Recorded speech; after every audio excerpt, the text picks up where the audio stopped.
Cabinet తీసుకున్నటువంటి మరో ప్రధానమైనటువంటి నిర్ణయం, అది కూడా దాని చుట్టూ కూడా వివాదం రేగుతుంది. ఈ అలంకరణ పనుల కోసం ఆ గ్లాస్ క్లౌడింగ్, ఈ రకరకాల పనులు ఉన్నాయి అందులో వీళ్ళు మెన్షన్ చేసినవి. అందులో ప్రధానంగా చూస్తే all of the works are containing some decoration works. అంటే వాటికి ఏకంగా 2,548 కోట్లకి అడ్మినిస్ట్రేటివ్ అప్రూవల్ అనేది ఇచ్చింది క్యాబినెట్.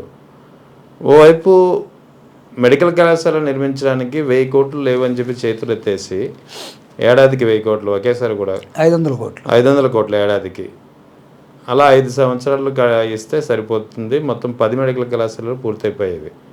దానికి చేతులు ఎత్తేసి ప్రైవేట్ వ్యక్తులకు అప్పగించిన నిర్ణయం తీసుకుని ఇక్కడేమో డెకరేషన్ కోసం ఏకంగా 2,500 కోట్లు. అంటే ఏం లేదండి. ఇప్పుడు జగన్మోహన్ రెడ్డి గారు అంటేమో ప్రభుత్వం బాధ్యత వహించి ప్రజల కోసం పనిచేయటం. చంద్రబాబు నాయుడు గారు అంటేమో ప్రభుత్వాన్ని పక్కన పడేసి ప్రైవేటు వ్యక్తులతోటి పనిచేయించడం. సో జగన్మోహన్ రెడ్డి గారు తీసుకొచ్చిన మెడికల్ కాలేజెస్ని వాటిని నిర్మించడం కోసం మొత్తం ప్రైవేటైజ్ చేశారు.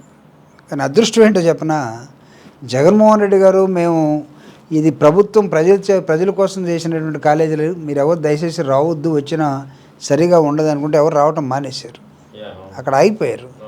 కానీ మీరు చెప్పినట్టుగా 2,500 కోట్లు అద్దాలకి, గ్లాసులకి, లేకపోతే అలంకరణకి, లేకపోతే ఎలివేషన్కి, వీటన్నిటికి పెట్టుకుంటున్నారంటే ఆయన ఒక ఇంద్రభవనాన్నో లేకపోతే స్వర్గంలో లేదా రంభ ఊర్వశి మేనకలాగా అక్కడ రాజధాని ఏమైనా తయారు చేస్తాడేమో.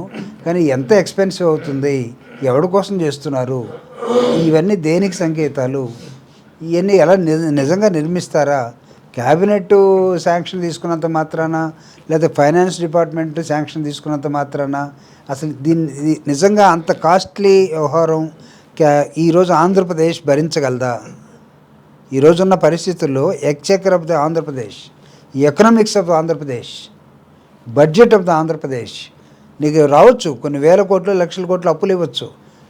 అప్పు తెచ్చిన వాడికే కాంట్రాక్ట్ ఇచ్చేసి వాడి దగ్గరే మాట క్విట్ ప్రోకో చేసి వాడికే మొత్తం కట్టమని ఇచ్చేసి నువ్వు మెటీరియల్ కూడా నువ్వే తెచ్చుకోమని చెప్పి మెటీరియల్కి డబ్బులు ఇచ్చేసి ఈ విధానం ఏదైతే ఉందో ఇది వన్ సైడ్ జరుగుతున్న ఒక బిజినెస్. ఇది ఈ బిజినెస్ మీద వైఎస్ఆర్ కాంగ్రెస్ పార్టీ ప్రజల్ని ఎడ్యుకేట్ చేస్తూ ఉంది. ప్రజల్ని ఎడ్యుకేట్ చేస్తూ ఉంటే మమ్మల్ని ఏమంటున్నారంటే వీళ్ళు అమరావతికి వ్యతిరేకమని అంటున్నారు. కానీ అమరావతిలో జరుగుతున్న దోపిడీని ఎవడు చూడాలి? ఓకే, రాజధాని కరెక్టే, కట్టండి మీరు. జగన్మోహన్ రెడ్డి గారు కూడా అక్కడే అసెంబ్లీ నడిపాడు, అక్కడే సెక్రటరియట్ ఉంది, అక్కడి నుంచి పరిపాలన జరిగింది. కానీ మీరు అక్కడి నుంచే చేస్తున్నారు. కానీ ఈ వింత పోకళ్ళు ఏంటి అసలు?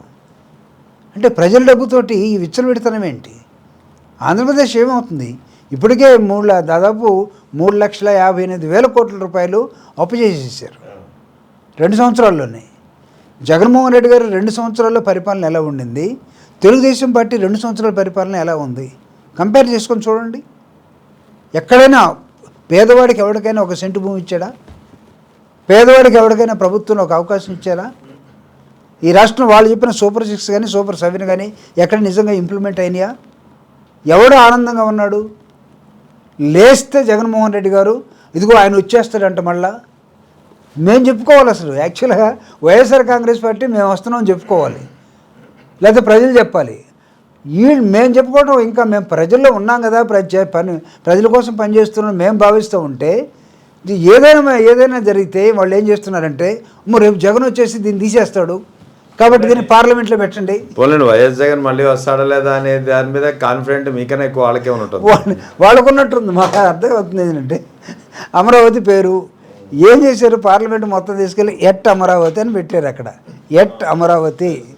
ఓకే, దానికోసం నార్థన్ పార్టీస్ మొత్తానికి అమరావతి ఏంటి తెలియదు, కాళ్ళు వీళ్ళు పట్టుకొని ఏడున్న ఎంపీలందరూ పోయి వాడికి రాసిచ్చి అమరావతిని సపోర్ట్ చేస్తున్నామని చెప్పమన్నారు.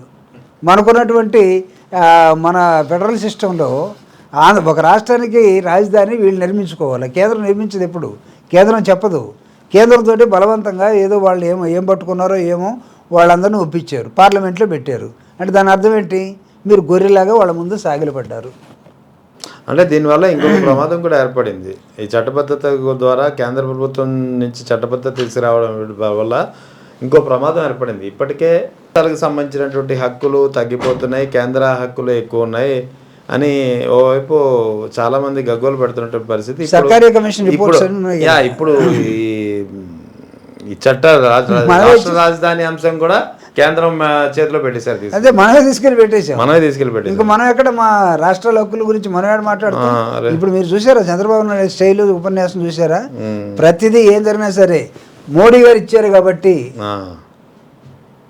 ఇప్పుడు మారింది 19కి ఇప్పుడు 24కి మారిపోయింది 26. మోడీ గారు ఇచ్చారు కాబట్టి అది ఇప్పుడు మోడీ గారు ఇచ్చారంటే రేపు మోడీ గారే వస్తారు, మనం ఉండం ఇంకా అంతే.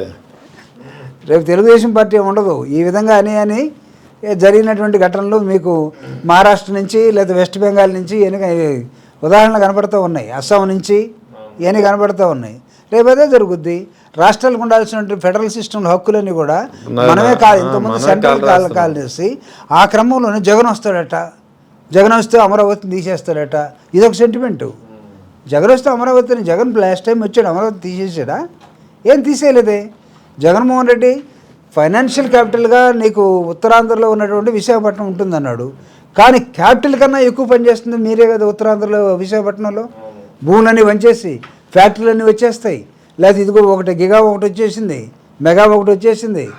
మీరు చెప్తున్నటువంటి అనేకమైన అంశాలు జీ అంటే అది వైజాగ్ అనో లేకపోతే ఏదో గందరగోళం అని చెప్పడం, మాట్లాడటం.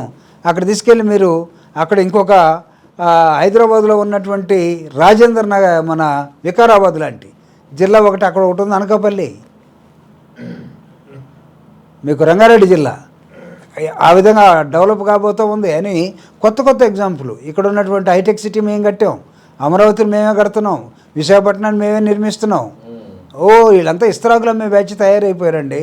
కొత్త ఇస్త్రాకులు లేదా కొత్తగా వెళ్ళాం, ఈ ప్లేట్లు కన్నా బ్రహ్మాండంగా ఉంటాయి అనే దశలోకి వీళ్ళందరూ వెళ్ళిపోయారు. అసలు కొన్నాళ్ళకి వైజాగ్ కూడా నేనే కట్టాను అంటాడు, చెప్పలేము ఇంకా.